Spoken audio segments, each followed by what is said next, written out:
Ask the Podcast Coach for March 23rd, 2024. Let's get ready to podcast. There it is. It's that music. Yeah, that's right. It means it's Saturday morning. It's time for Ask the Podcast Coach, where you get your podcast questions answered live. I'm Dave Jackson from the School of Podcasting.com, and joining me right over there is, hold on, we're going to fix that. It's the one and only, keep waving, Jim. There we go. The one and only Jim Cullison from theaverageguy.tv. And if you're new to the show, what you do here is we're live, so you can go to askthepodcastcoach.com/live, but you can also go, according to this thing right there, askthepodcastcoach.com/question, and you can jump into the video. And but it is Saturday morning, which means, you know, sometimes we're dragging it a little bit. And the best way to get a pickup, and Jim's got it handled there, is, that's right, a little coffee. And that coffee pour is brought to you by our good friend Mark over at podcastbranding.co. And if you're watching the video, you can see he's done the Ask the Podcast Coach logo. He's done the School of Podcasting. He's done the Podcast Rodeo Show. He's currently working on your podcast website's logo. So when I talk about how great he is, I'm doing that from firsthand experience. Everything looks really pretty and just professional. And I had somebody yesterday that it really looked like they did their artwork in crayon. And I'm like, that's just not a good first impression. And one of the things you got to think about, especially if you're trying to be a guest on other shows, they're going to come over and look at your website. And, you know, if the first thing they see is a logo that's like, eek, yeah, that's not good. And speaking of websites, if you need a website, you can have Mark do your whole website. Anything that you want to look good, go contact Mark over at podcastbranding.co. The beautiful thing about it is he is a podcaster and an award-winning graphic. I've already cut myself off. I'm not done. No, sorry. No take me home. No cappuccino. I'm not done talking about Mark. You know, he's going to do that extra time with you. He did with me, and we're now working on version 2 of Your Podcast website logo. So if you need somebody, then go over and talk to Mark at podcastbranding.co, which then leads us to cappuccino on the phone, take me home. Okay. And then that leads to Jim talking about our good friend Dan. Yeah. Big thanks. I'm not sure what I'm doing here. It's all, you got it all discombobulated this morning. Big thanks to our good friend Dan over there. You're all wound up over there at Based on a True Story at basedonatruestorypodcast.com. This week, Waterloo, The Blue Max, and Hitler, The Rise of Evil are the movies that he is covering. If you're interested, need something else to listen to, we got a long Easter weekend coming up here next week. Maybe you're on the road traveling. Good time to download a new podcast and have a listen. Check it out today, basedonatruestorypodcast.com. Beautiful. And I have to run over because I went over to, you know, the typical Reddit stuff, and I thought this was a good question to start off, because some people are in this boat, and that is, well, Jim, you kind of have co-hosts, yeah. But when it comes up to ideas and stuff, somebody said, who do you brainstorm with if you don't have a co-host or a team? And they say, if you're making a podcast now and don't have a team or a co-host or a partner of some sort, who do you brainstorm with when you have a format or creative question? And I was like, that's an interesting question. And also, for me, it's ugly right now, but if you go to yourpodcastwebsite.com, you will see where one of the biggest things over there is sign up for the email list. And that's why. That's the group that is going to basically help me shape the show.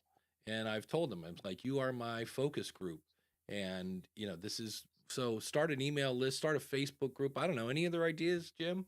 Well, ChatGPT will actually help you do that. Yeah. It's pretty good at that. You know, once you've gotten a couple ideas from it, they're going to start sound pretty repetitive. But, yeah, you know, Dave, I wanted to ask you a question back on that. You've got, you call them a board of directors, or you call them whatever, or this group that you've gathered to help you with ideas. sometimes you don't want to listen to their ideas. Like not every idea is a good idea, and I know everybody thinks their ideas are the best ideas, but sometimes you don't want to do it. How do you handle that when you get that idea from somebody, or like what you should really do is just and leave that little mustache in between, and you're like, Right. hey, we're not going to do that kind of thing. I know. Any thoughts on that? Yeah, a lot of people are saying this. Brainstorm with bots. Yeah, that is the fun part. What happens when you get feedback that steers your show in the wrong direction? That Or would be perceived the wrong direction. yeah, It may perceive. not be, you don't know yet, you're kind of like, Well, that's the tricky part. Like for the record, like last week we were talking about the different artwork options. We had option one that had this cool microphone, but instead of the microphone, it was a mouse because it's your podcast website. And then there was this other one with the hand clicking on stuff. I liked the mic. I liked the mic one. That was the one that jumped out at me. yeah, And yeah, everybody else was like, "Oh, dude, option number two." And then I yeah, was like, "Is this yeah. group speak?" And then I looked at I had a Google form, and the Google form was like number two, and I'm like, "All right, well, the audience has spoken." And I could have said, "Well, I'm using number one because I think the mouse is cool," but I was like, "No, if everybody else is saying two, even without group think, then let's go that route." And so sometimes like I could have gone my way and made it all about me, but if you have a bunch of people, here's a great example. Have you ever heard of this thing called YouTube? It's a website, I guess. Yeah, A YouTube. small little website. Yeah, They're they're trying some things out. Yeah, YouTube started as a dating site, and it was a place where you could upload videos to kind of say, "Hi, I'm Dave. I'm 40 pounds overweight. I like to podcast, and I like hard rock, whatever." Uh, and then people started putting up videos that weren't about dating, and then more videos not about dating, and they went, "Huh, Mm. we put this out to do this. Like, do we just put in some controls to make sure it's about dating, or should we just let people upload videos about anything? This seems to be what the audience wants." And they went with option number two, let's make it a video hosting thing. So there does come a time, if you're getting a bunch of feedback that says we want to go this way and you wanted to go that way, well, you can either go, Yeah. you say, "Nope, sorry, I'm attracting the wrong audience. I just need to tweak this." Or Yeah. B, go to where the audience want to go. So that's, Well, I, speaking of feedback, we're getting some that I'm a little louder than you yeah, in I am out adjusting there. as we speak, and I And see I, where I turned down a little bit too. And we have a yeah, super chat out there as well. We got a super chat we do have from a super chat. ATHF, all the no after Dancing is the Forbidden. dancing is forbidden. What does ATHF mean? But thank you very much for the super chat. ATHF. I understand dancing is forbidden. That's a dirty dancing thing. Um, huh. I'm not sure. All the hot. Yeah. So Should we have the guest room, the chat room guess what let's all that? guess what ATHF means. Because I'm trying to think with Dirty Dancing, like what was the name? I'm sure ATHF will put it in that. Steve Yeah, he'll Stewart throw is in it. the chat room. Holy Yeah, cow. The Steve king joined of us. audio editors. Beautiful. Dancing. Yeah, but thank you for the super Um, chat. Dan Lefebvre says, I like to use terms that make it obvious they're not making the final decisions. Thanks for the Mm, input or ah, recommendation or suggestions. And I get that. It's just I think even if you're clear about that, when people give you feedback, they really think it's right. And sometimes it is. yeah. And they really think you're going to act on it tomorrow. And Yeah, you're that's not the other thing. always. What do you Right. mean? You're like, I sent this in on Friday. It's Monday. What's going on? I got some feedback this week on the Gallup side of things from a friend in Europe. And he was like, if you would do your live shows in a more European friendly time zone, you'd get more from Europe.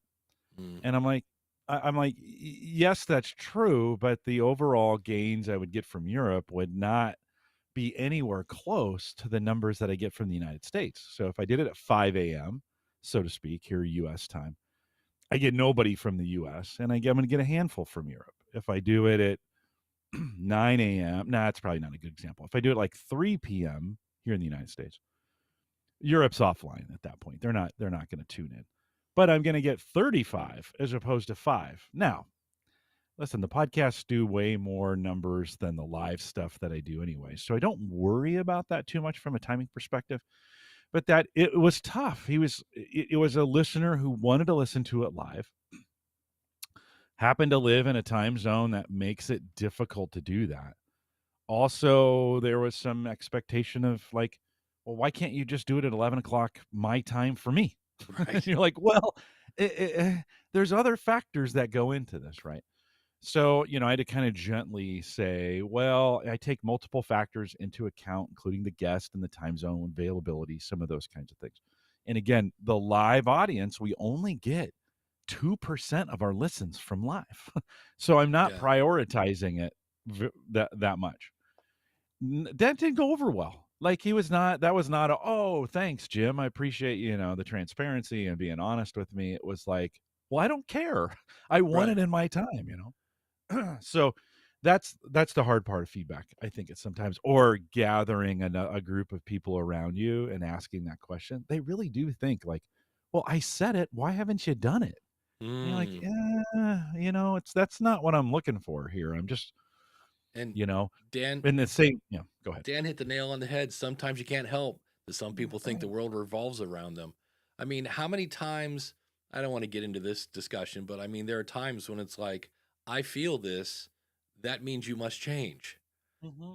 Then it's like, well, no, not really. I mean, I'm sorry if I made you feel bad, but no, And I'm not sure that's a current thing. I think that's been going on for a long time. Well, that's true. I think it's human nature. It's human. Listen, you and I both did work before the internet. And listen, I did a lot of, I would do a lot of church stuff, church music stuff when I was younger. And the audience, this was all before the internet. The audience had no problem telling me what they liked and what they didn't like. So I don't know if it's an internet or it's a current thing. I think it's just a human thing. I think it's the hard part of leadership, by the way, is being able to take, and sometimes the suggestions they make, you need to follow them. You need to go, you know what? I do need to fix this. And sometimes you need to say, I'm sorry, I'm not going to do it. The hard part or the genius of leadership is knowing which is which and when to do it. And sometimes it's not always clear. And so you just have to make a decision. And that's part of being an adult, I think, is making that decision, living with the consequences. And part of that is, good leaders make decisions instead of like, well, we need more information. Well, sometimes they make bad ones too. I mean, that's the thing. And sometimes you make bad decisions and you've got to own up to it and kind of go, I pivoted and I thought this was going to be great. I added a show segment at one point. I forget which show it was, but I added the show segment and it was terrible. It was just, and I thought it was going to be the cat's meow. I was like, this thing is good. This is going to revolutionize podcasting. I thought I was the next Joe Rogan. And then it just fell flat, and a few people were like, that's not the smartest thing you've ever done. And you go, yeah, you're right. So sometimes you got to know too when you've made a bad decision, and you're like, yeah, I shouldn't deflect this anymore. I shouldn't defend myself anymore. Just say it was a bad decision and move on. Yeah, the chat room's saying there are quite a few people who make suggestions that don't understand the logistics behind it. I do this all the time at Libsyn. I'm like, can't we just make the system do such and such? And then I'll go, says the guy that's never done programming. I'm like, I understand you're probably going, oh, that guy's such an idiot. I'm like, but I'm just saying this is what people want. And then again, like, why can't we have this by like next Wednesday? Like, what's the deal? Creating great grooming dogs. You'll find that you have a strong opinion once you ask others. Yeah, that's how you'll find out. It's a great point. And then Chris from castahead.net, there's human nature, and then there's bad human nature, and that is true. And then also, the mystery has been solved. And as soon as somebody said this, I'm like, of course it is. It's the cartoon. It's the Aqua Teen Hunger Force. Oh, yeah. And as soon as he said that, I'm like, oh, yeah, of course. It's like, we all know that. I think we know that. We've even said that before. Right? Yeah, I know. As soon as he said it, I'm like, oh, yeah, well, how did I not know that?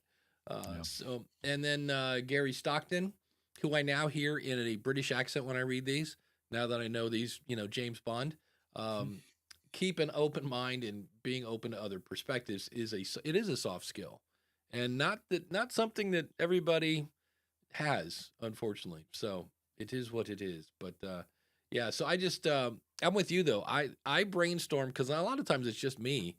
Is Chat GPT, where I'll be Yeah. like, I think I'm doing a show on this, and I've got my list of 6 things that my brain has put out, and I'll be like, what are the steps to doing whatever the heck I'm going to talk about, and it'll give me quite a few. I did a thing where, hold on, we'll share my website here.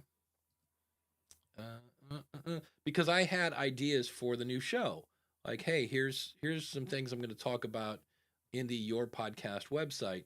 And if we go to this, so here you can see mine are at the top. And then I said, hey, Mr. GPT. And then I said, hey, and it gave me 20. Now, not all these are great, but it was 20. And I was like, okay, give me another 20. And it did. So out of these, there's some ideas that I was like, oh, you know what? That's not a bad idea, because I forgot about, you have to, again, figure out who is my audience, and is this seasoned, podcast people or website people, or are we going to talk about what's the difference between a WordPress page and a WordPress post? And I'm basing this on a webinar I went to, and I'm like, yeah, we're going to start it down there. This is not for the season, because if you're Mark from Podcast Branding, you don't need this show because you've been doing this forever and you know what a website. It's for the person that is trying to do their own website and they're not a web guy and they don't have the budget to have a web guy and that whole 9 yards. And I'm like, okay, let's, I know somewhere in the first 5 shows is going to be, because I see this all the time. I'll ask somebody, they've been podcasting, they've got, 12 episodes out. I'm like, what's the goal of the podcast? Why are you doing it? Well, I want to be seen as an expert. I want to drive traffic to my website. I want people to hire me. I'm like, great. And then I go in, and in their feed, they're pointing at their Libsyn site or their Captivate site or whoever. And then every episode is pointing to their media host. And I'm like, yeah, you should be just treat every episode like a blog post, and then throw a player in there and voila. And then Google finds the description from your episode. When you get found in Google and people go to your website, they're going to click play, and then they're going to sit on your site for a while, which is going to make your time on site go up. That boosts your SEO. It's super simple, but I just see that's almost the situation that I was like, I have to do a podcast. If nothing else, just to do that one episode. That's the one I'm going to do, because I just see people do that all the time. So that's, but I'm having fun with this. Oh, speaking of that, here's the bad thing. If you're recording on the Rodecaster, which I might just make this edit point 1, I turned off so I can't play sounds from my second computer. I also don't have if I wanted to do a power rant right now, I can't. And my choice here is either to stop recording on the Rodecaster, which means later, if I want to edit this, yeah, we're not. But to make a long story short, I made a quick intro for the show. And what was interesting is I went to 11 Labs and first I went to ChatGPT and I said, give me a 60-second script for a show. And then I said, it's for podcasters who don't have any website experience, blah, blah, blah. And it spit out that. And I went to 11 Labs and found a woman. It's weird. This whole show, I don't know why, but I'm like, I want to make this not sound like every other Dave Jackson show. So there's no funky rock music. It's like kind of jazz piano. And then instead of having, Wayne Henderson, the deep voice guy, go, it's the Your Podcast website. No, I found a woman that's not a woman. It's a chat thing. And what's so interesting about it is I never expected this, is that she needs a de-esser. Like, you would think the robot voice would be pristine audio, and her S's were a little, it's like, eek. A little hot, huh? So I had to kind of de-ess her. But what was interesting is I had her read it 4 times because she kept saying, learn things like SEO. And I'm like, yeah, that's SEO. So I had to type EEOH, so she would say Really? SEO. Yeah. Now, one Could time, what was if you put weird, spaces yeah. if you put spaces between it, it would still say CO? No, because the first time I just put SEO and Oh, she was right, like right, but CO. But when I finally spelled it out, she did it. But the mm, one time, what was weird is I didn't even notice it when I was kind of doing it. And then one time she actually said SEO before I spelled it out. And I'm like, well, why would it do? And they're like, okay, stupid robot, you're fired. But what I did was I took different chunks. Like sometimes she'd have just the right voice inflection. I'm like, okay, that's a good one for the beginning. And then the middle uh, one, she kind of, and then I'm adding spaces, But I was surprised that if you take a voice and then put music under it, add a little spacing. I was kind of cool that at times you could actually hear her breathe, which was kind of nice. I was like, that's not bad. I'm like, that's passable because I've heard other voices, and I think the key to this is putting music under it because you will hear where it's kind of a voice, but not really, and it's usually in the timing where they keep just talking and they pause in the middle for no apparent reason. You're like, but this I had total control, but it took me like 4 tries. And especially with I wanted her to go, here's Dave Jackson. And she just kept going, here's Dave Jackson. Here's Dave Jackson. I'm like, no, and I'm like, boost the, make her yeah. flamboyant or whatever. And it was, so. Make it sound like, Ed McMahon. Here's Dave. Well, here's the cool thing. In 11 Labs, if you wanted to, I could have done, I might have to play with that now. But I could go, and here's Dave Jackson, and then upload that and say, use the robot voice and use that inflection. That's a new thing. And I was like, yeah. so I could do the, Ed McMahon. Good old Ed. Is he dead? He's still dead, right? I think he's dead. He's still dead? I Do they think come back these days? Or But good old, yeah. Oh. We have a question. Rich Graham is saying, hey, Rich Graham, winner of the 30-minute consulting. We had a great time together. We do, if you go to schoolofpodcasting.com/giveaway, I am giving away 30 minutes of consulting. And he goes, NoteJoy, is that a new thing? Yes, that is my new Evernote. Evernote said, hey, Dave, we're so happy to have you as a customer that we're going to double your price. And I'm like, that's funny. And well, you know what? That's a great segue to kind of what we're talking about. If you think about it, I don't know who it is, but I am not Evernote's target person anymore. I'm a guy that wanted notes. That was it. And I want them, and this is kind of weird, I want them to be somewhat pretty. Like Notion, I understand will, make my bed and do the laundry and cook breakfast. It's just boring to look at. It is gray. And I understand somebody said, well, you could have color coded your notes. I'm like, okay. But I found Evernote. The other thing was, I found NoteJoy. Supportthishow.com/NoteJoy to use my affiliate link. Links in the show notes. And the other thing was Evernote was kind of being like the jilted lover. Like, fine, if you want to leave, you could only take 10 notes at a time, and I want my black t-shirt back, right? They were just being really crappy about it.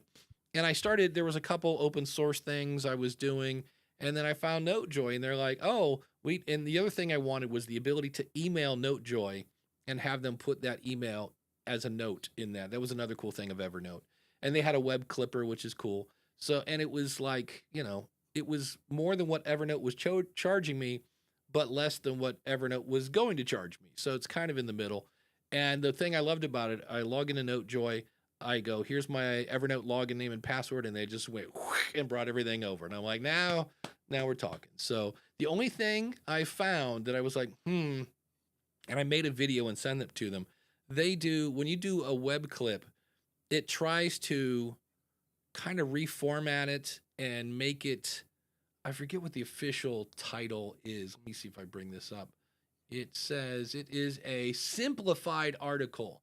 And I just said, hey, I appreciate the simplified article, but I made this clipping of this one page, and you kind of simplified some stuff right out of it. And I'm like, that's not cool if I have to go back and check every note I clip to make sure you got it all. And I'm like, I had to go back, do a select all, copy and paste, and that worked. I'm like, but I'm under the assumption that if I clip a website, I'm getting it all, and I've not heard back from them. That was the only thing I've seen so far, but because I'm just a guy, I could have used Apple Notes. Apple Notes is fun, but I was like, $50 a year for that? Are you paying? Are you on that one? something like that. Yeah. So, and the other thing was, I think mine might be a little more because I had something like 14,000 notes, which is why when they said you have to do it 10 at a time, I'm like, no, we're not doing that. Sorry. But So more like $100 a year or a little less. yeah, I think it was 90.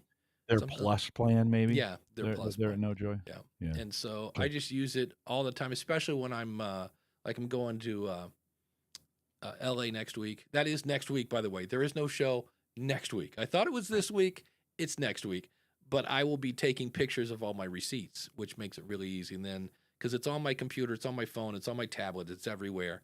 It's like Santa Claus. And you basically, when I get home, then I just right click on the picture, save it into my expenses folder, and do the whole expense sheet, which is always so much fun. It's one of those things that's not hard. Everybody's like, okay, here's what I had for breakfast, that whole 9 yards. So if you're in LA by any chance next week at Podcast Movement Evolutions, I'll be at the Libsyn booth, and I'm speaking on Thursday on how to hook your audience, which is really, it's kind of weird because, boy, this sounds like a weird humble brag, but when you end up talking a lot, it's hard to come up with a presentation where you're not just repeating everything you've already said. Plus, if you're like me and podcasting is a sickness where you're always doing a podcast, like you've said something at least once before. So it's hard to make something that's not a complete rerun of here's everything. Oh, it's Dave doing Dave's greatest hits again. But I found a couple of things that I haven't talked about before. So that'll be fun. What hooks you, Jim? Like, is there anything that you can think of that you're like, ooh, that got me? Yeah, I think, excuse me, authentic humor. Like just, there's a couple podcasts that I listen to that are just, they don't try to be funny. They're just funny. They're in the midst of doing their podcast. They've got a great relationship with each other. They know how to get each other, they're just funny. I found myself, I was driving in, it was either Thursday or Friday, and there was a funny moment going on, and I'm laughing out loud in the car, and I'm realizing the person next to me is staring at me, laughing by myself in the car, right? And so it's for me, I like that kind of authentic, and maybe even some self-deprecating. That's my favorite kind of humor, when it's self-deprecating humor. So it's just a good, those are the kind of things that hook me. By the way, my viewing habits on YouTube are very different. So on YouTube, I'm more of a DIY guy. I like to see people do things. I like to see them clean up stuff, or I like to see them make stuff or tear stuff down, or visual things. And I'm not necessarily looking. In fact, there's one DIYer that lately made a little bit of a format change, and they're doing these things, but in between, they're doing these kind of silly, they're not very funny. They think they're funny. They're actually not very funny. All my friends say I'm funny. Yeah. Okay. Yeah. And it's the little things that the kids do with each other and it's supposed to be sarcastic, or it's supposed to be, I don't know what it's supposed to be, but it's not funny to me. And I'm like, guys, I'm watching you to tear stuff up and put it back together, not rib each other about how dull your tools are or how cheap you are in the kind of things that you buy. And so I've noticed my YouTube habit is different than my podcast habit as far as what I'm looking for. Interesting. Yeah, I am watching more and more YouTube on my TV in my living room. That's like my lunch thing. I go to lunch, I ask my Google thing, not the woman in the tube, to open YouTube, and she opens it on my TV, which I still feel like it's magic that, and so that, and plus Meet the Jetsons. Yeah, exactly. There you go. Look at this. Who's it? We got Steve Stewart, and we have Mr. Bitcoin Boomer himself, Gary Leland. Nice. Hey, Gary. Or if you're an old timer like me, Mr. Podcast Pickle. It's been a while since Should we cancel our show more often and then come back? Should we say every week, yeah, we're not going to be here next week, and then at last minute show up and or maybe it's just the week before Podfest. Is it no Podcast Movement? Sorry, the week before Podcast Movement, everybody's just getting geared up, ready to go. That's hang it. out. Gary, are you going to be? Steve, are you guys going to be at Podcast Movement? Am I saying the right thing? Podcast Movement Evolutions. You have to throw in the evolution. Evolutions. And what's the difference again between movement and movement evolutions? More old guys in suits at evolutions. It's LA, right? LA. Well, they should just come out and say what it is. Podcast Movement Evolutions is more business to business because it's more business to business. There's a lot of wondery, like we're sending like 23 people from Libsyn and 4 of them from Libsyn and the rest are from AdvertiseCast because those guys are going to be working it with all the big networks and all that other stuff. So that's going to be fun. Gordon, I would think Gordon's going to be at Podcast Movement Evolutions. I don't know. He might. He's an entertainment lawyer. And he also, I think, lives in LA, if I remember right. I know he's somewhere out there. And Steve Stewart says he's not going. So no, then I'm Steve not going. that's Steve, it. if you're not Forget going, it. I'm not going. Yeah, it's I don't think it's for the, see, I get in trouble if I say this. It doesn't appear to be that the indie podcaster is as interested in evolutions as they are in Podcast Movement, which will be happening later this year in DC. So I just know last year, because it's supposed to be evolution. So let's talk about what's happening, the new technology and all that stuff. So I did a presentation on Podcasting 2.0. And if I remember right, I had 9 people. And I was like, well, it's not the quality, it's the quality of people. And we had lots of time for Q&A, which was great. But it seems very business to business. A lot of networks there, and that's when you run into people like, so tell me about your show. Oh, I'm just the storyboard guy for Pineapple Express, blah, blah, blah, some sort of big network, something. So yeah, Tim says, I'll be at Podfest Movement in DC. That makes sense because Tim lives in DC, if I remember right. He was always involved with DC Podfest. Yes. Steve says one less old guy in a suit. So yeah. And people still wearing suits, really? If you go to NAB, especially, there are like really old guys in suits because they're from radio. Yeah, back in the day. Right. Yeah, I'm the manager of Wixie 960 AM. Like really, seriously, like. But I haven't been to NAB in a long time either, so that's always a fun one. I threw away all my dress-up clothes. Well, I fatted out of them to begin with. That's it. That's me. None of mine fit. I gotta buy a new shirt. I'm singing in the choir on Easter, and apparently my neck is not 17 anymore. And it's either A, leave the button out and have the tie kind of cover the fact that you're not buttoning that. But right. I was like, just get a new shirt. You probably need one anyways. Yeah. Well, the problem is I'm part orangutan, so I need like 36 arm, 18 neck now. But they pronounce that orangutan. That's orangutan. Yeah. There you go. Gordon is speaking at Evolutions on Wednesday. Network and acquisition deals, mock negotiation. There you go. Well, speaking of legal stuff, let's do this one. Do I have the question as well? Yeah. So this was, I'll put this link in the thing about Bob in just a second. Hey, I'm thinking of using a name. It says, I have so many good names and ideas. I find that many of them were used by short-running, smaller pods. Here we go. I can't do No pods. It's a show that I've since seemed to fizzle out.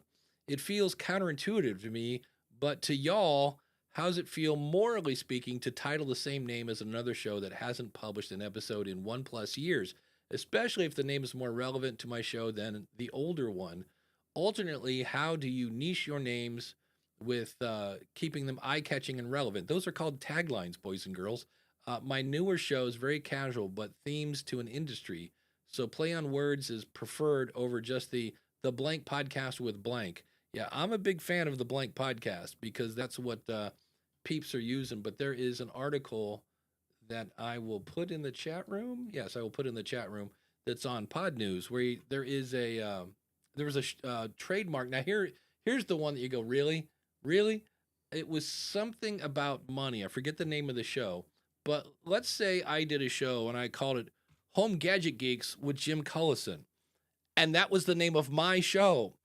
It was literally that blatant, and it was like the money something with Laura Smith or something, and this person did a show with that exact name. And I was like, yeah, I don't think a judge is going to have a hard time going, let's see, does this trademark confuse, do people get this confused with the other one? I'm like, yes, they do. And so it's it's one of those things where it's like, you're kind of on thin ice there, because the person could say I used it first, but they did quit.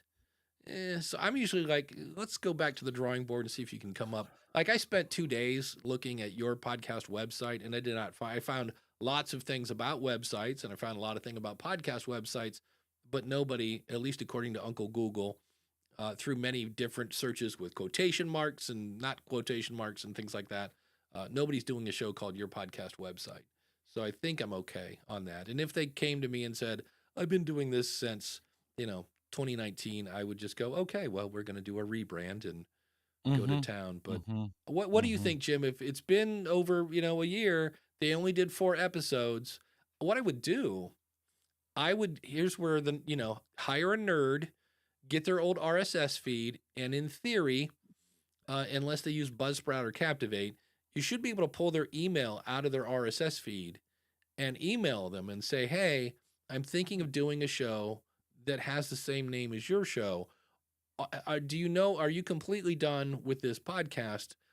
I would like to offer you $50 for your name and your RSS feed, and I'm going to pick the show up. In fact, if you want, we could actually do an episode where you come on and explain how you're handing the show off to me. I would try that just to see, now chances are you're going to send that to an email that they never check anymore, because it was the email they used with that podcast that they haven't done in forever ago. So that might be something I would try, because then you're not starting with 0 audience, in theory. Now, probably not a big audience, because if it was a big audience, they probably wouldn't have quit.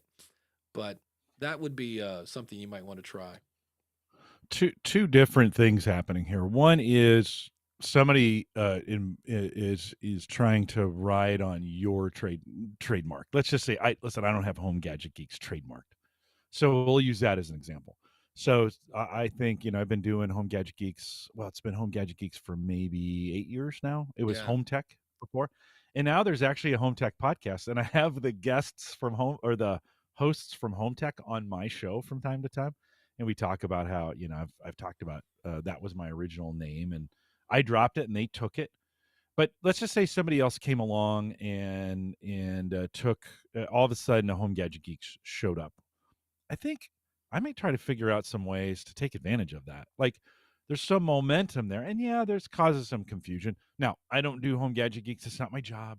I don't do it I'm not making money off of it for a little bit, but so the caveat, it's not my livelihood, but I might try to figure out some ways to let them do some work for me and see if I can get them to drive traffic back to me. In other words, we always think they're taking our traffic, and I kind of wonder, would there be some ways to reverse that, right? To make it that way. So that's item number 1. That somebody steps on you stepping on somebody else. Dave, I like your idea of so say you find it hasn't been done for a while. I like the idea of contacting them. Chances are you'll probably hear crickets. You can take the risk and try it. If it's a small, Gordon had said in chat, if it's 1 year, 3 to 5, probably, right? Right. So, that would probably work for going for both ways. But try to reach out. If not, take the risk or change it slightly. I chances are, if they weren't podcasting very long, it's not like they're out there looking for this, but it is always a risk. You say you're wildly popular, and then somebody does come back and say, oh, no, this was us first. And then you got money to deal with or whatever. So it is worth, like you said, it's worth a look. If you're going to do this seriously, it's probably worth, and Gordon came on months ago now, I think a couple months ago, and said it's probably worth spending some dollars on a copyright person to get that done for you Yeah, or a or trademark. check it out. Yeah. Yeah, trademark, copyright, whatever. Yeah, I think Whatever. I'm copyright is probably using those terms wrong, but yeah, DR is like what's a trademark is when you trademark a name. A copyright is more I think your content, like, a writing is this is copyrighted, you know. If you want the answer to that, gordonfiremark.com.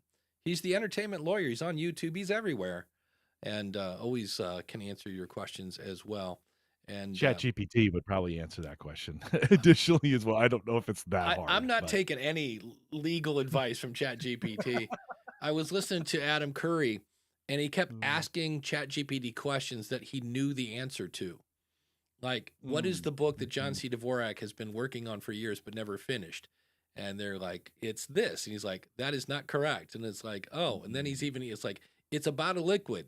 And it just kept giving him the wrong answer. So, Gary says Mark Williams has been doing a LinkedIn podcast called LinkedIn Formed for 78 years and was recently contacted by LinkedIn lawyers.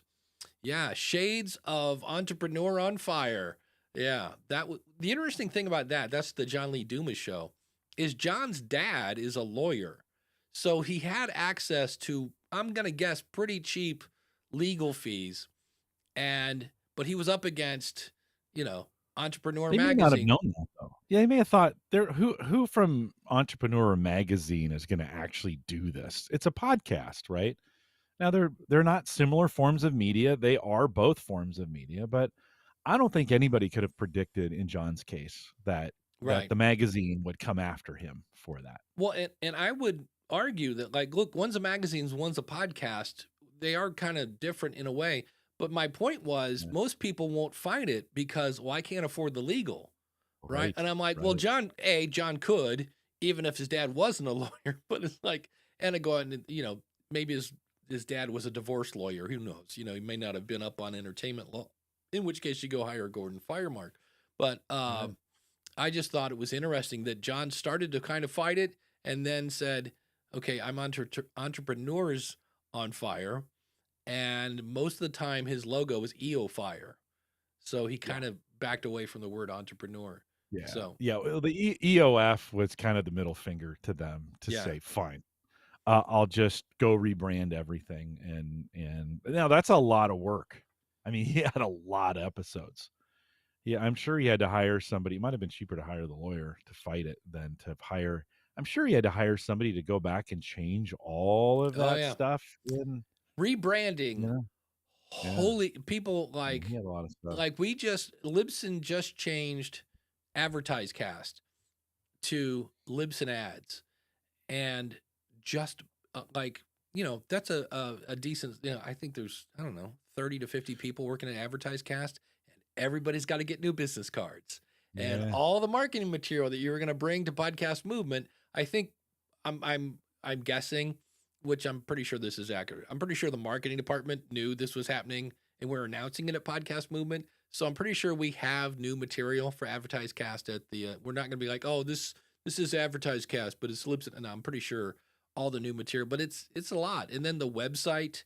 So you're paying your web guy to redo all the stuff. It's rebranding is not. Post. Yeah. And that's more than just copy paste. Yeah. Like, you're just not doing that. There's a good comment in chat about, that reminds me, the LinkedIn guy could have reached out to LinkedIn and asked for a partnership deal to say, hey, I want to sign, and this isn't where LinkedIn pays you. Although that could happen. You could say, hey, I want to license that name and then reach out, you have to, again, it's going to cost some money. It may be cheaper than rebranding though. To say, no, I want to license the LinkedIn name to use for these purposes. Not all companies will do that. That's not the company's got to be willing to go into some kind of relationship, and then they may take some stake in what you're doing. Plus, and that may be an annual. You may have to pay them annually for that, something like that. Plus, or they may, if you do partner with them, if you do license with them, they may start advertising for you too. So it's worth the ask. Like if they came, if that had happened to me, I might have said, hey, can I license this then? Can I license the use of that name? And if they said no, I would say, well, how can I partner with you on? I want to do this. How can I partner with you on this and make this thing work? No guarantees in any of that. They may say absolutely not, change the name, change everything. Some legal groups within organizations don't want any of that infringement. Some may say, oh, this may be a good opportunity to, do partner together to to have more reach. Yeah. Gary says they made him a LinkedIn top voice, though. He goes, Yeah. but the fun thing is he speaks his mind about LinkedIn, which at times is not exactly complimentary. So, and that's why, to me, I somewhere along the line, I'm going to make a YouTube video about NoteJoy. And the one thing I'm going to point out is the fact, to me, that's what I love. When I see a review and they go, I love this, I love this, I love this, and this, and there's one thing that I wish they would change that gives that review validity. Because I see on YouTube, if I see a video review and it starts off and it is an obvious AI voice talk, I'm like, okay, next, because no, and by that I mean no.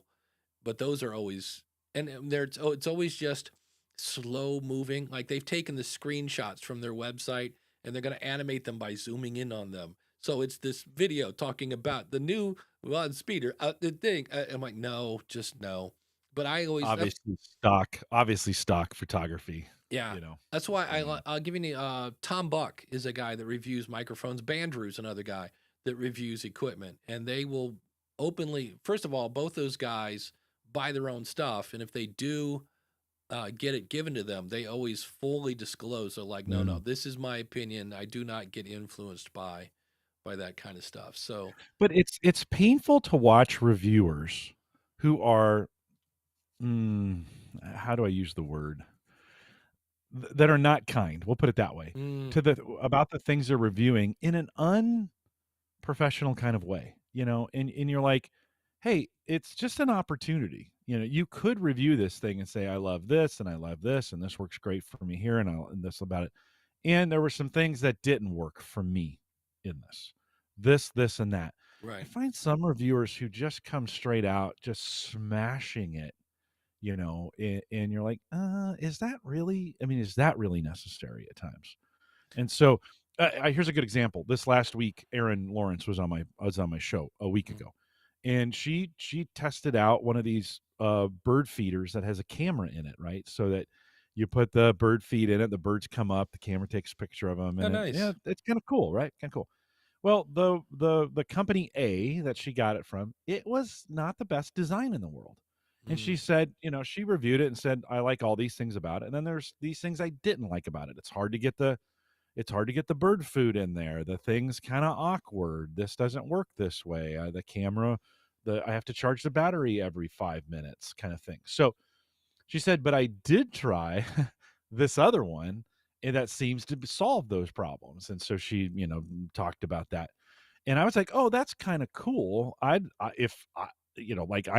have a hummingbird feeder outside. I'd love one of those. You know what happened? That company B contacted me the day after, and they were like, hey, we heard on your show you were into hummingbird feeders. We have one. Would you try one for us? And I said, you have to talk to me. I don't do this via email. I want a conversation with you.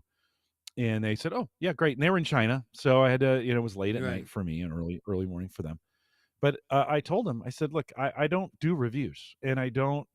If there's things I don't like, I'm going to say that. She's like, perfectly fine. We want honest, be honest about it, kind of thing. I just wanted to make that really, really clear to them that I'm not like you're going to give this to me, but I'm not gonna. That's not going to stop me from saying things about it. So, you never, with those kinds of things in the review space. One of the things, you don't have to be obnoxious about it, right? In the bad review, but they also they're listening. Those a lot of times those companies are listening, and if you can be good, Erin is really, really good about the way she has her pros and cons, and she has these great relationships with the vendors, and the vendors say like, hey, actually, some of the advice you gave us we've listened to, and we're going to implement them in future versions of this.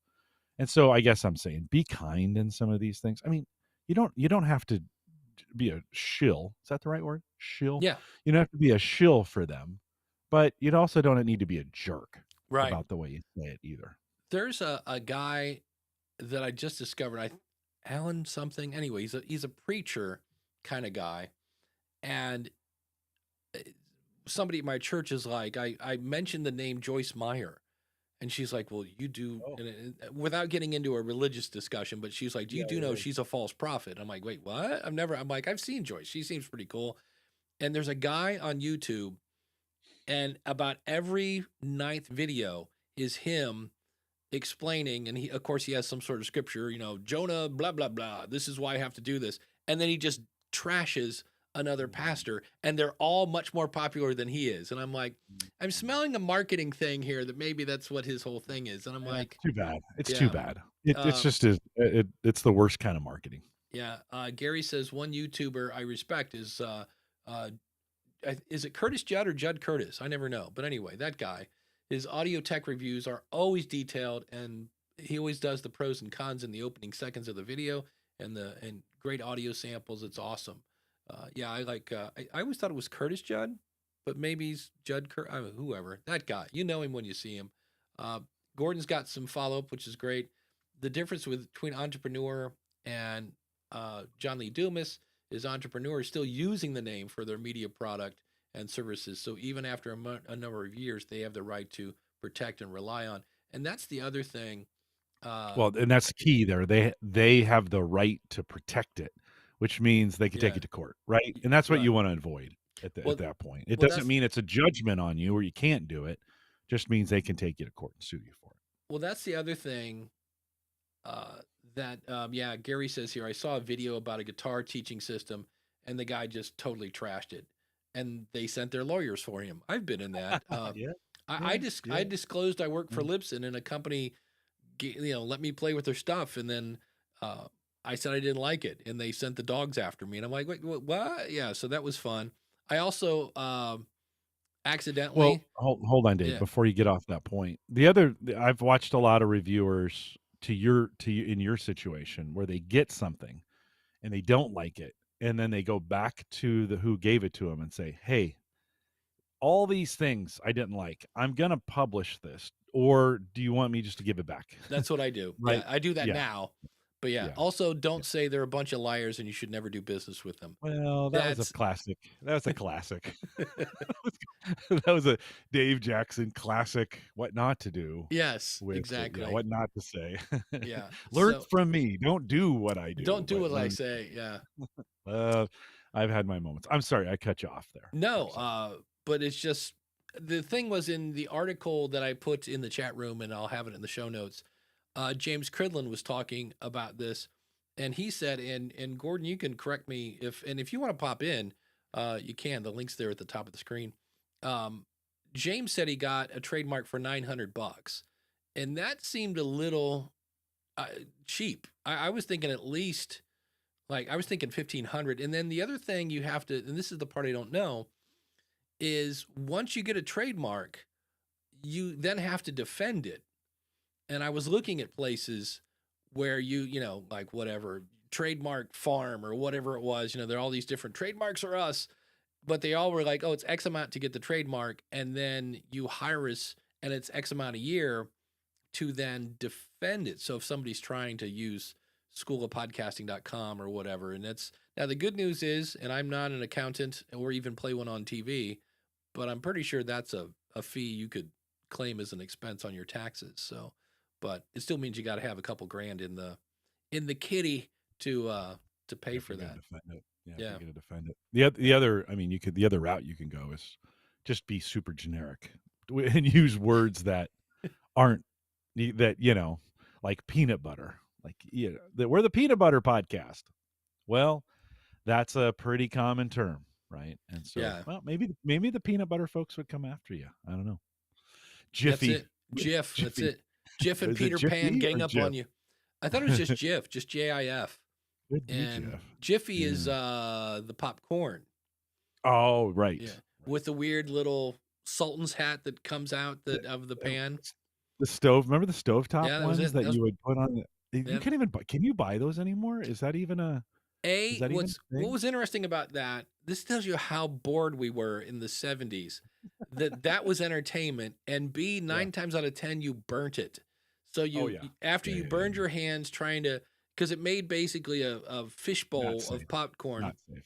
Not Yeah. safe at all. Yeah, no. And yeah, that No. was, what did you do before microwaves? Well, we put this thing on a Well, stove, but it was fun, to air watch. poppers were big. Air poppers were huge. I mean, remember all the different brands and Oh, you could because it get and was healthy popcorn. ooh, and then it would Yeah. shoot it out the front and And then everybody said, well, but yeah, it tastes like cardboard.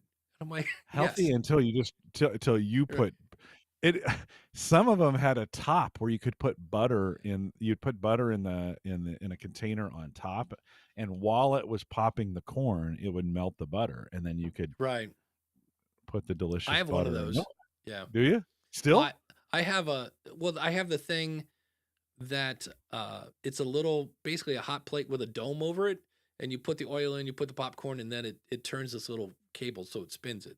Because I used to do that. Like my Mm. mom had a recipe. Like we had, it was like this much butter. You had to throw some Crisco in there, and then a handful of half. It was a handful and a half of yellow popcorn, and then like just a half a handful of white popcorn. But the fun part is you would spin it, and it had these vents for steam. And the fun part was never make popcorn without a shirt on, because once that thing starts popping, grease starts flying out of the air holes, and it was always kind of like, well, how hurt am I going to get making popcorn this time? Because I could, to me, if you cut me, I will bleed popcorn. That's one of those things I could just not get It's enough of. so delicious. It's Yeah. amazing what we allowed in the 70s, like flying grease and things like that, where it was smoked in the house. We Yeah. Ah, the good old days. the good old 70s. Yeah. So good. On that $900, Gordon has chimed in. $900 is low. Yeah, I thought so. Yeah. That's probably excluding the government costs. So yeah, it's one of those things that, it's, Jim said, the if you're taking this seriously, because it's one of those things. It's probably one, because I need to. Like the school of, I shouldn't say that out loud. It was like, I'm gonna go get a trademark, but I Well, have. you've had it for a long time. Yeah, I've had it for Like, 2005, but it's yeah, and you have proof going yeah. back. I do from time to time. I get asked for my day job, hey, do you have things that you've said about this going Right. back in your videos to this day? Because somebody's disputing something, and so you have a lot of material there. That's for Yeah. darn sure. That's where your website becomes important too. Publish dates and some of those kinds of things. Yeah. We are on a popcorn roll. Gary says, who remembers burned popcorn in the work microwave? Oh That never yeah, goes over well. foreboding now. That's foreboding to make popcorn at See, work. I'm Can't weird. do that. I like it ever so slightly burnt, just a little. Oh, It kind of gives it a weird barbecue flavor, but it does make the house stink. The you'd movie, like scotch then. If you were a whiskey drinker, you'd like scotch. Todd the Gator says the movie theater still used the spinning wheel. Yes.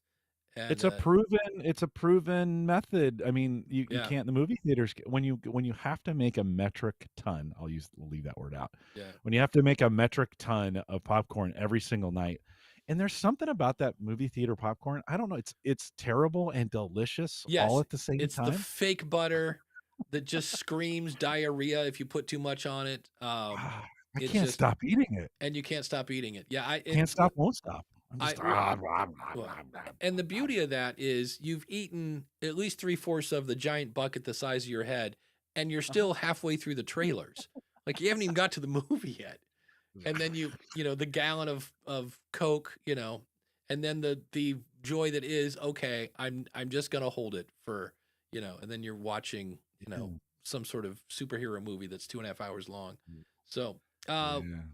DR has one last thing on the transcript thing, and if you did reach out to them, let's say after the 5-year mark, and they said, no, I'm not going to sell you my name or my feed, and it's after 5 years, to me, Run. I'm like, run. If yeah, if it's been 5 years and they are still saying no, if you do something along those lines, Yeah. they are. I'm not saying you just put a absolutely, bullseye but I on your won't. back. You're like, they're going to be Yeah, watching you. don't just do something different. Yeah. Do something different. So let's see. We've got fun things. I'm going to show you a fun tool in a minute. that I found. And then Tim has a question about newsletters. We're going to get to that. But right now would be a great time to talk about, except I have to go back to the first slide, which I didn't do. And this, of course, is, I can do that. I can jump right to page 1. Yeah, our awesome supporters. We love them. We need them. They're awesome. You can be an awesome supporter by going to askthepodcastcoach.com/awesome. And this show is brought to you by theschoolofpodcasting.com, where you get courses to walk you through from everything. We had somebody join up last night that is a flight attendant from Brazil. She's awesome, and she's going to be doing a show about stories about flight attendants and what happens in the sky. So, but she got that through coaching, one-on-one coaching, unlimited one-on-one coaching, and of course, the awesome podcasting community. So besides flight attendants, we've got comedy writers. We got a couple retired pastors. We have, let me think here. We have psychologists, a lot of great people in there doing podcasts. And Ask the Podcast Coach runs on Podpage. Now, here's the thing to tie it into what we're talking about. I asked Brendan. I said, hey, can I buy the domains trypodpage.com and learnpodpage.com because you own the copyright and the trademark to Podpage? He's like, and he goes, why are you buying those? And I go, well, Podpage I'm going to use for my affiliate link, and Learn Podpage I'm going to make a free course. And as both of those were promoting his service, he's like, oh, by all means, and I'm like, all right, cool. But I should have printed out that email and had him sign it or something. But so far, Brendan and I are buddies. Well, at least keep it, right? I mean, at least keep it somewhere so you've got it. Yeah, and we are using Ecamm. So if you want to check out Ecamm for live streaming, go to askthepodcastcoach.com/Ecamm. And if you need more Jim Collison, there he is. TheAverageGuy.tv is where you can check out Home Gadget Geeks. And is this the next slide? It is. It's time for the awesome wheel o' names. Yes. And this is one of those things that's gamifying things makes it fun. I've had people say, how do I get my name on the wheel? I'm like, it's $20 a month. My favorite part. Yeah, it's my favorite part. So everybody should give you $20 just to get on this wheel. So much fun. Right. We should add the I forget the name of the cartoon already. Aqua Teen Hunger Force. Yes. The Don't Dance. I don't know. Sorry about that. A link to that, by the way, Aqua Teen Hunger Force podcast will be a link in the show notes. But we will shuffle it just so nobody thinks we're cheating, and we will let it spin. Will it be Glenn? Will it be Ralph? Will it be Ross? Who knows? Will it be, here we go. And it's spinning. It's going round and round. And it looks like it might be Flame Alive Podcast. There you go. Because, hey, when do the Olympics start in France? This summer. Yeah, right around the corner. Summer. July, August, something. Yeah, Keep the Flame Alive Pod, if I remember right, is their website. I'll put a link to that out in the show notes. But thank you, ladies. They cover, and the beautiful thing is they've actually got to cover the Olympics. So how cool is that you're a podcaster and you get to go to the Olympics? That is very, very cool. So with that, as we wrap up our supporter segment here, you can, look, if I'm saving you time right now, am I saving you money? Am I saving you headaches? Am I keeping you educated so that you can serve your podcast clients better? Well, then maybe you should think about becoming an awesome supporter at askthepodcastcoach.com/awesome. And of course, if you are a $20 person, not only do you get your name on the wheel, but you get your website listed at askthepodcastcoach.com/awesome. So thanks to all our awesome supporters. And I found a new toy. I've been playing with this because I'm getting ready to start the Your Podcast website. So I'm starting to play with website tools, and I found one that's kind of cool and kind of creepy at the same time.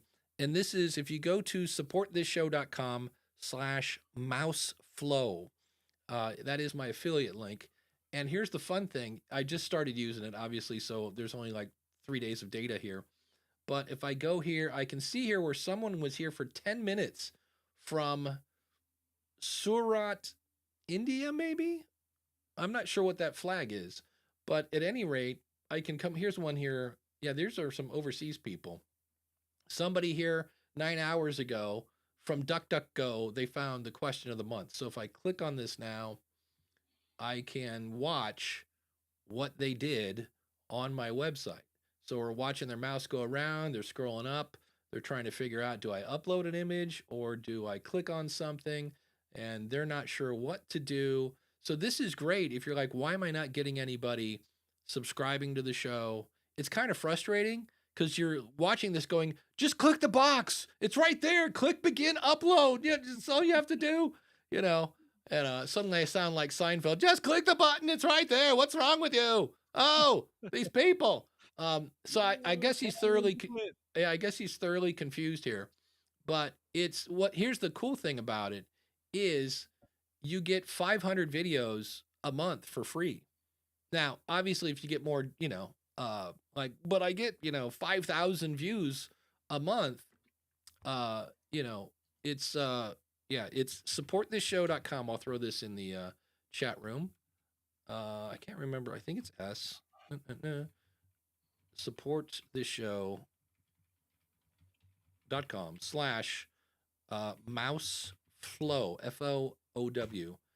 And it's pretty handy. Now, the thing I loved about it was I have all these buttons for like, you know, join now, click here to play video, click here to blah, blah, blah. It's so easy. You say, it's like, do you want to tag your website? And I'm like, as in tag your, like, what does tag mean? They have a really great help section and you click on it. And I just went and clicked on the login button. I'm like, okay. And click on the join now button. Okay. Got it tagged. And now I'll be able to go in and see stats to see, okay, I had X amount of visitors and only, you know, 0.5% clicked on the join now button. It's pretty slick. And the reason I liked it, because there are other ones, there's Hotjar, there's one from Microsoft, I believe called Clarity. And theirs just reeked of like, I don't know what I'm doing here, but it's like you have to change your privacy notice if you use this tool. And I'm like, that's kind of where I go red flag. I'm like, So, and I know there's Hotjar. Hotjar's not bad. I've used Hotjar before, but I found this one. And because, you know, I know my audience, I'm like, what's their free plan look like? And they have a forever free plan. Now it's only 500 videos a month, but it's just like a good drug dealer. You know, the first one's free. And I was like, well, they get you hooked on the free plan. And then you're like, oh, wait, I want to have more videos or I want the data to stick around longer. It's not cheap.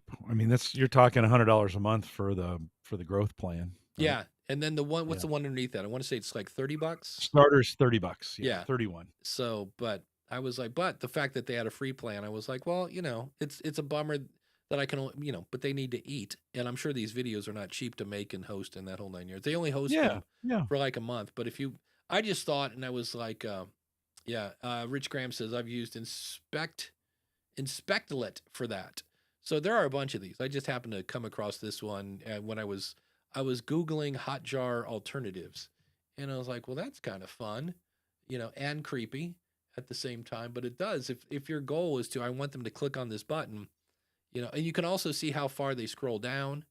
So if you're, you know, offers at the bottom and they're not scrolling down at all, it's I've seen these before. I forget Hotjar was the one I used many moons ago. Does it record everything? Does it record everybody that hits the site? Everybody that hits the site, yeah.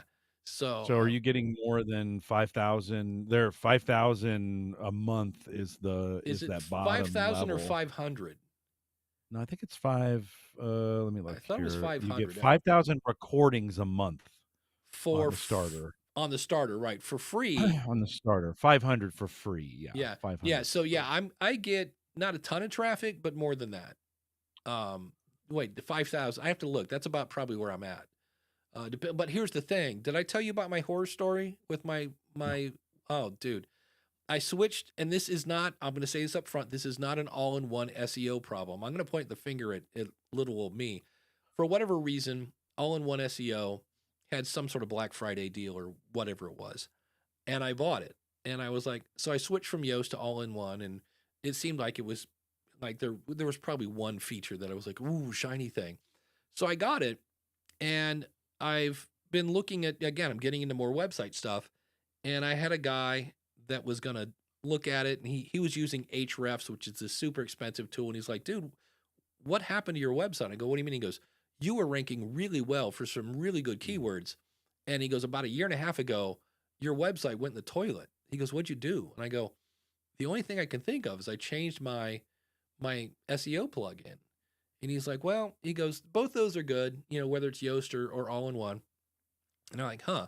Well, I have a tool called Uber Suggest that they have a lifetime deal for like $250. So I use them off and on. It's kind of funny because if you don't use them regularly, when you log in, they yell at you. They're like, we've quit updating. Like, where have you been? All right, we're not updating Dave's stats anymore. And so they're like, we haven't crawled your site in a while. Like, what's going on? I'm like, okay, here it is. And it's like, I can't crawl your site. And I'm like, what do you mean you can't crawl my site? Like, it's right there. I just Google it. Nope. So I went over like, oh, wait a minute. So I go into all-in-one SEO and I click on a couple things and I go into like settings and then I go into advanced. And, where you have that just holy cow, like, I can't believe this has happened. There's a thing called a robot text file on your website. And it's instructions on what you can and can't do. So like you can say, don't let this person or don't. So I had a / whatever it is, no follow, which basically means don't crawl my site. Like the only stuff I was getting was from people that had linked to me or from me going to schoolofpodcasting.com/922. And I was like, no, you got to be kidding me. And so what was interesting is I turned it off, obviously. And the first thing, I've never been so happy to get spam in my life. Because the minute, like, all of a sudden I'm getting relisted and just like hundreds of spam messages. And I was like, oh, what's going on? So then I looked at my Akismet because, I love WordPress. So I go to Akismet and I'm like, what's the deal? And they're like, oh, you need to update your credentials, which I went to get them because you used to be able to use Akismet for free. Used to. Yeah. So you get to pick, but it can't be 0. So I paid them some money, got that, and that's not blocking my spam. But it was like one of those things where as much as we're worried about microphones and transcripts and blah, blah, blah, that's the whole point of that show is, hey, I know YouTube is the number 2 search engine. The number 1 is Google, and Google needs your website. And when I started looking at it, I was like, oh, wait, I think I've got a problem here. And I did. So it's kind of fun but sad to go into my Google Analytics and see where I was getting no traffic. And now it's just this, like I'm taken back off. But it's, the link, there's a broken link checker that apparently is now working that didn't used to. And man, I had, I think it was episode 24. Like I have a lot of old episodes that I'm linking to podcasters and services that don't exist anymore. Correct. So I have to go in like unlink. And also it's weird to see where you're at. Like episode 24, my show notes were maybe 5 sentences. It was like on today's show, we talk with Mark from such and such of the such and such, blah, blah, blah. And we also talk about yada, yada, yada, links to sites. That was it. I'm like, man, okay, now it's I write a book for my show notes, but it was really weird. So Ken Blanchard, he says, do you ever wonder if foreign intelligence communities are using the mouse app to backdoor follow? Probably. I wouldn't put them past them. Those 3-lettered or foreign intelligence or our own for that matter. Also, if you are in the DC area, Ken needs some help. His wife needs a little extra care, and he takes care of her like a good man should, but he could use a day off on Friday. And if you live in DC, Ken, let's go to, I'm pretty sure speaklifechurch.com is still there, or just look for Ken Blanchard. He's, and Ken has, if I remember right, 2 N's because he's just that cool. No, maybe he doesn't. Look for Ken Blanchard, Speak Life Church, or Black Man with a Gun. Although that title makes him sound very scary, and he's not. He's a lovely, gentle person that's awesome and can use some help. So if you're in the DC area and want to help out a really good dude, check him out. But let me go back. I forgot I told Tim we'd answer his question. Jim, do you have a newsletter for Home Gadget Geeks of any sort? Off and on. It's off and on. Yeah. So Tim's question is, and I forgot to do this. I think I've now fixed this. I figured this out. If we do this, that comes up. And then if I push the button again manually, it goes back to that. So, fun. I figured out just like, yeah. So he's saying, look, is Substack more advantages? Is it more advantageous versus a blog post on your website? Instead of one or the other, do both. It would be my answer. I don't know what they do at Substack, some sort of magic potion, but I get at least, let's do this realistically, three new subscribers a week. And over time, for a while when I first started, that's one that I should do every week. And it usually ends up being like 2 to 3 weeks out of a month. I don't know that I've done a full month every week. And I try to do it on Friday, but it just keeps growing. And so when I had my list on, I think I used to use MailerLite. I know I've used ConvertKit. And I was just like, look, I'm not really going to use this because Substack is meant for writers, for artists that want to spew their opinion on. It's not really meant for A/B split testing. Although I did one this week. I did a webinar with Thomas Umstadt, and it's just fun to say Umstadt because can it sound more German? Junior. And he is a book guru. If you go to, by the way, schoolofpodcasting.com/book launch, you can see a replay of his presentation. But I did that on Substack, but they kind of frown on you just like, buy my stuff over and over and over. You're supposed to be communicating with people over there, but I tend to do that. And it's just, I don't know how they're growing it or why they're growing it. I know they do a lot of, if you like this, you'll like this kind of stuff with their newsletters. Like, hey, you're listening to, you're reading Dave. You might like Tony Foe, I think it is, who does something about Black podcasting news, which is kind of cool. And then there's a bunch of people over there, Tink Media, and we've all been jumping on Substack. And the thing I like about it, it's free. And, normally I'm not a fan of free because that stuff goes out of business. So the first thing I did when I looked at it was, can I export the list? Like, do I own the list? Or is this an Apple kind of thing where, Apple subscriptions, anybody that subscribes to that, you don't get the customer information because they're not your customer, they're Apple's customer.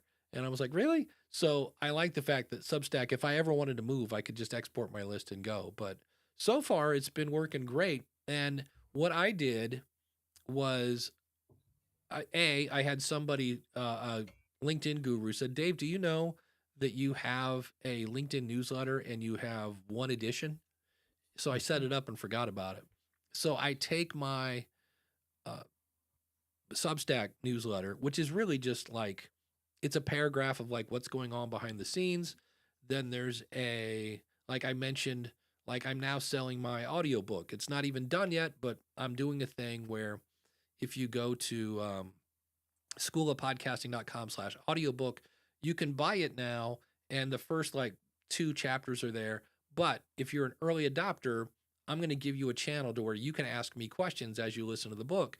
And part of that will then be the bonus content for the book, which will include a shout out to you. And so that was in there. And then there's a what caught my eye. So like I learned about Moxie. If you're an entrepreneur or freelancer, Moxie is a pretty cool tool. So if you're using your podcast as a business, so there's that part. And that's really it. To me, I look at it and go, this is the dumbest newsletter ever. And I have people say, I love your newsletter because I can read it in about 2 minutes. It's just, here's what's going on, links, in like headings to show what the links are. And then what I started doing with my latest one was, like, hey, here's the title of last week's Ask the Podcast Coach. And it'll say, Ask the Podcast Coach. And I'm now putting follow buttons after that. So if somebody really wants, like, I always see these titles from Ask the Podcast Coach. Now they're going to be able to click on follow, because if you're using Podpage, which we are, if you go to askthepodcastcoach.com/follow, all the links are there that you've put in for Apple and Spotify. And I was going to say Google, not next week, because there's no show next week, but also you will still have Google. But come April 2nd, Google Podcast, that button won't really work. And per Google from Libsyn, they're not going to redirect that. Which, how stupid is that? Why wouldn't you redirect it to YouTube Music? And per James Cridlin, it's because you can't link to a show in YouTube Music. How stupid is that? Which is why I'm not sending people. I'm like, use Podorama, use Podcast Guru, use Podcast Addict if you're on an Android phone. But so for me, I like the fact that, to get back to Tim's question, blog or newsletter, I would put it on my website. If you wanted to, you could have ChatGPT kind of rewrite it for you, maybe, if you're worried about duplicate content, because your Substack is also a website. But do them both. But I don't know what's going on with Substack. But and again, I'm not giddy about 5 new listeners or 5 new subscribers. I just know I didn't used to get that when I was on a dedicated, newsletter thing. So what's when you do a newsletter, what's usually in yours?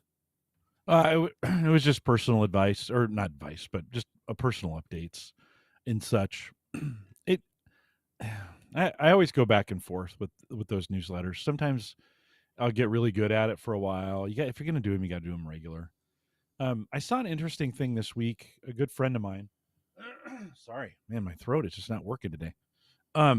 Cody Wheat, who used to do Shots of History, he's called in here before and asked some questions. He did a podcast called Shots of History. Ran out of time, life got busy. He got a job that was very, very demanding during the pandemic. And decided to kind of end the show. And it was sad because I really liked it was history of a lot of things going on here in the United States around the history of alcohol and some of those things. I enjoyed it.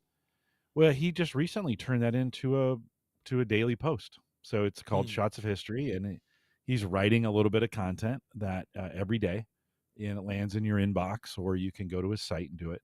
So I thought it was interesting. He went from audio to written content every day, and that's what he has time for and can put together and make it work. And maybe someday the podcast will come back, but maybe a great way, based on what he has time availability for, great way to keep a podcast feed going, because he could reach out, to those individuals and say, hey, I'm doing this now as a site as opposed to a podcast. So I found that kind of interesting, a way to make it work for him, if he didn't have time to sit down and do audio.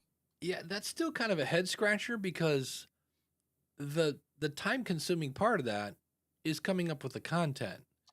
His posts are short. They're 3 paragraphs, and it's historical stuff that, you can grab some stuff. And he's a really good writer, and that stuff comes rather quick to him, as opposed to sitting down.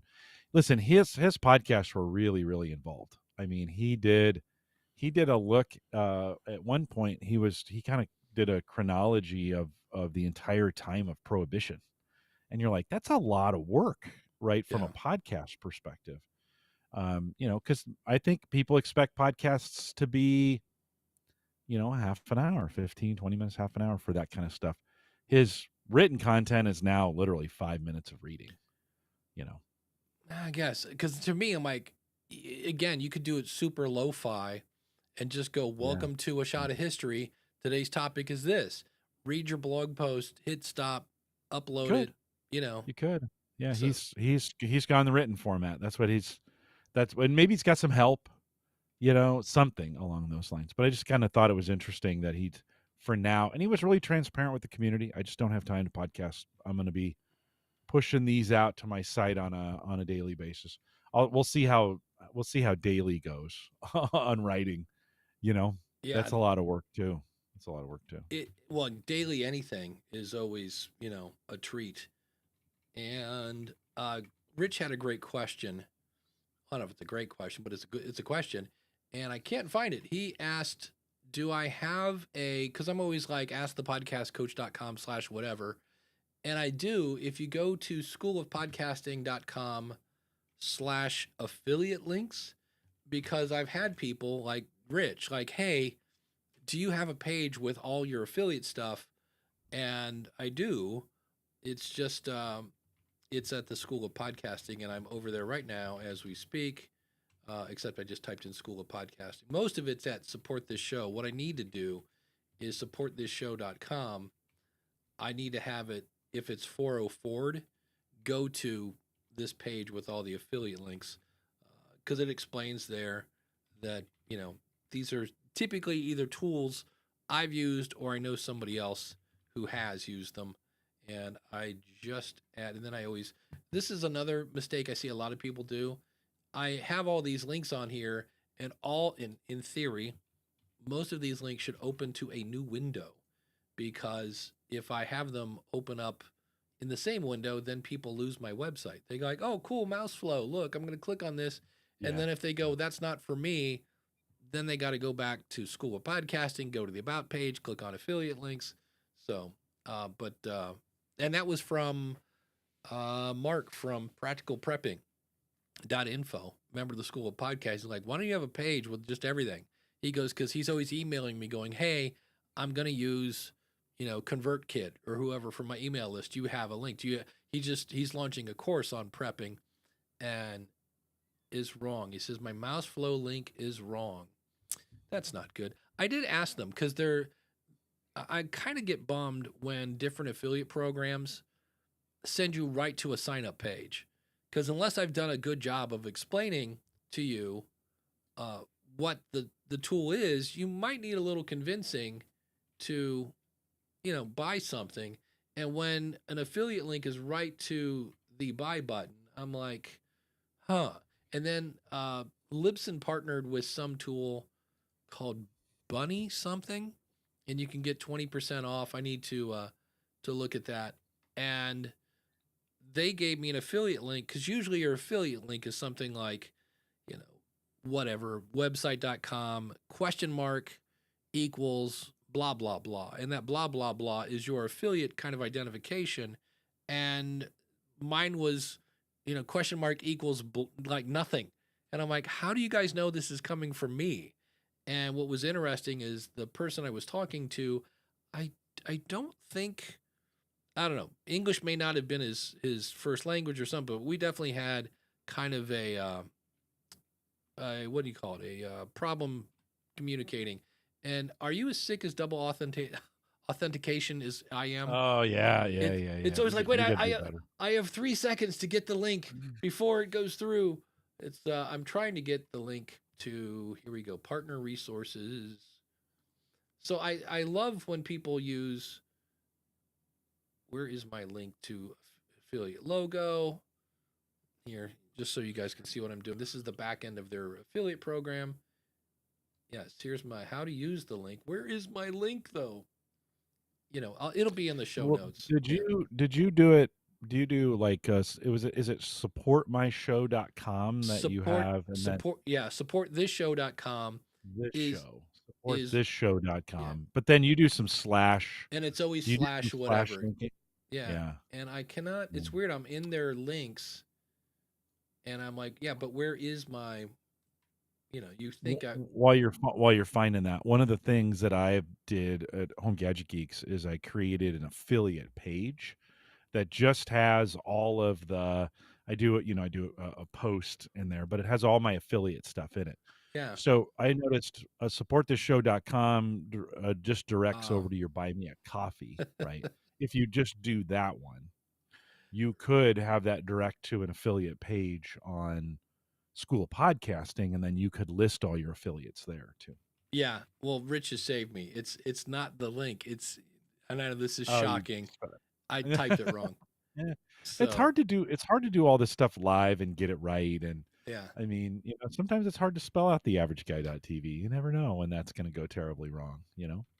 So as we saw last week, trying to get this, neither one of us knew it was wrong. But until the very end. And Mark watched it later from podcastbranding.co. He goes, you need to fix Jim's name. And I was like, go to 5 minutes till the end. I finally figured it out. But obviously I didn't. Obviously I didn't even notice. Yeah. So it's not that big of a deal. Yeah. So this will be fun. I've never done this. For the record today, all the noises and stuff that you hear, instead of coming from the Rodecaster, I have them in Ecamm. So what's fun is they're under, so now I will have a separate track because I'm going to try to use the Ecamm recording instead of the Rodecaster recording. And so I always, like right now, you ready? This is behind the scenes. When I click on the button, you don't hear the sound effects because they're not going. And then I go, Jim, what's coming up on, Home Gadget Geeks over at theaverageguy.tv? And Jim says, do you want me to actually say something? Good. And then as he's answering, I slowly start to fade the music up, which usually is squished by YouTube algorithms by their compression anyway. But at least this way I'll have a track with this music that I can, put in later. But so what's It coming does up? sound a lot better. The Yeah. music does sound a lot better.